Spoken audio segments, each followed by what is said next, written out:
You've stood next to someone who grew up in a stable family and compared yourself to them. Why do they just keep moving forward while I keep falling? Why is it easy for them to ask for help while I feel ashamed just thinking about it? Why do they believe things will be okay while I'm always waiting for the catch? And you decided something was wrong with you. But you weren't comparing two equal starting points. You were comparing a mountain to a hole. Some people had a floor built under their feet as children. Every time they fell, there was something there to catch them. Parents who showed up, words that calmed them down instead of scaring them. A home where they could just be a child, but your floor kept getting pulled out from under you again and again. Right as you learned to stand steady, someone took the ground away, not because you weren't loved exactly, but because love was conditional, unpredictable, or simply absent right when you needed it most. And here's the real injustice. You're both standing somewhere in the middle of life right now.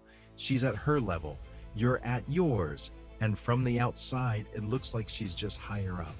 But no one is counting where you each started. She started on flat ground. You started in a hole. Picture that hole. Deep, dark, damp. You didn't choose to fall into it. You were pushed there by circumstances, people, situations completely outside your control. And you climbed out, alone, without a rope someone should have thrown down to you.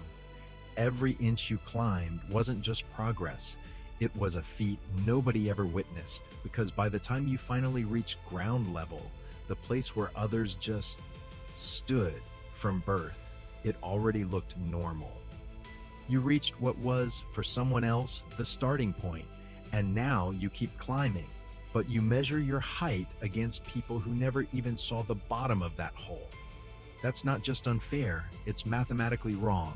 The height of the mountain you've climbed isn't measured from sea level. It's measured from the bottom of the hole you climbed out of, and if you calculate it correctly, your mountain might be taller than theirs. You were just measuring from the wrong place. This is why it's so hard for you to feel proud of yourself. You look at the result, and you only see where you are right now. You don't see the point you started from. And without that starting point, any achievement looks not enough. Picture two climbers. One starts the climb at 2,000 meters. The other starts from the bottom of a pit, 1,000 meters underground.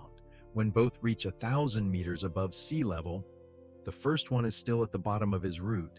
The second one just conquered 2,000 meters of real climbing. But if you only look at the number, 1,000 meters above sea level, it looks like they're in the same spot. That's the trap you fall into every single day. You look at someone else's sea level and think that's your starting point too. But you never had a sea level. You had a hole. And every step you took just to reach zero, the place others started from, that was already a climb they never had to make. You understood that your hole is real, and the comparison was never fair, but understanding alone doesn't change anything. So here's what to actually do about it. First, stop measuring your progress in someone else's units. Instead of asking, why am I not further along than them? Ask a different question. Where was I a year ago, a month ago, a week ago? Compare yourself only to your past self. That's the only honest comparison that exists. Once a week, write down one thing you did now that you couldn't have done a year ago. It doesn't have to be big, even something small. Asked for help, didn't apologize for taking up space. Let yourself rest without guilt. That's your real scale. Second, separate blame from responsibility.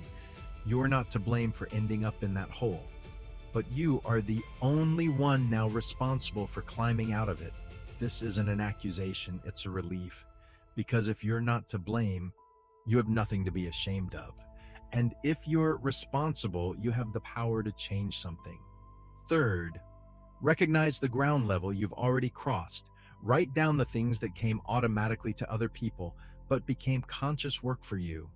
Trusting people, believing you won't be abandoned, asking for support without shame, feeling like you deserve to be treated well. Every item on that list is already a climb you completed, even if it doesn't look like an achievement from the outside. Fourth, surround yourself with people who understand the difference between a hole and a pebble in someone's shoe. Look for the ones who, after hearing your story, don't say everyone had it hard. Look for the ones who say now, it makes sense why this was so difficult for you. Those people become a new floor, the one you never had. And you can build it as an adult simply by choosing different people around you. Fifth, when anger about the past comes up, don't silence it and don't turn it against yourself. Name it, say it plainly. I'm angry that I never had support. That's honest. Anger you acknowledge slowly turns into fuel for moving forward. Anger you hide turns into shame, aimed inward instead. Sixth, practice self-support in the exact moments you fall, not only when things are going well.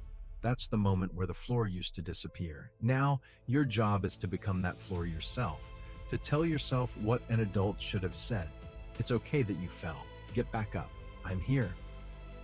At first, this will feel forced. That's normal. The body doesn't learn a new experience overnight. The hole was dug over years. So climbing out of it is naturally gradual too, one step at a time, not a single leap. But here's what's worth remembering every time it feels like you haven't done enough. You were never comparing two equal mountains. You never were. And the moment you start measuring your height from your own bottom instead of someone else's sea level, you'll finally see what was always true. You've already climbed much higher than it feels like you have.